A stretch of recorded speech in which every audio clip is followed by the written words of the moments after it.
Bonjour, nous avons vu dans une précédente vidéo comment créer un titre de série. Nous avons ici un ouvrage qui a un deuxième tome que l'on va pouvoir regrouper au sein d'une même série. Donc je vais aller sur cette notice, voilà, qui est le royaume des damnés. Et pour l'instant, il s'agit bien d'une notice simple, donc qui n'est rattachée à aucune notice chapeau. Du coup, je vais aller dans notice courante, traitement et lié à un chapeau. Je clique dessus et là, il me demande quelle est la notice chapeau.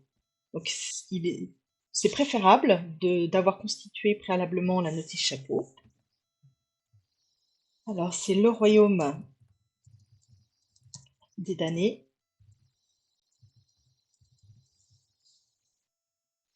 Voilà, c'est bien celui-là. Il me demande s'il s'agit bien de ce titre chapeau aussi. C'est effectivement le cas. Et là, je vais indiquer quel numéro de volume il s'agit.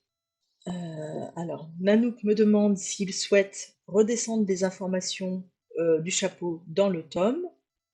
J'indique que oui. Ainsi, les deux notices sont bien reliées. On voit ici qu'est apparu un nouveau bouton tout en bas, qui s'appelle Notice chapeau, et Nanook indique ici également que la notice est reliée à un chapeau. Donc, on va faire de même avec le second volume. Donc, il s'agit du royaume des maudits. Je suis sur la notice, je vais dans notice courante, traitement, lié à un chapeau. Là, j'indique qu'il s'agit du tome 2 du royaume des damnés. Je valide. Et là, il me demande, souhaitez-vous copier les données du chapeau dans le tome? J'indique que oui. Donc, notice chapeau. Si maintenant je décide d'aller sur la notice chapeau, on voit qu'il y a le tome 1 qui est bien exemplarisé, qui apparaît ici. Et si je coche ici, afficher les notices inactives, c'est-à-dire sans exemplaire, le tome 2 apparaît. Il n'a pas encore été exemplarisé.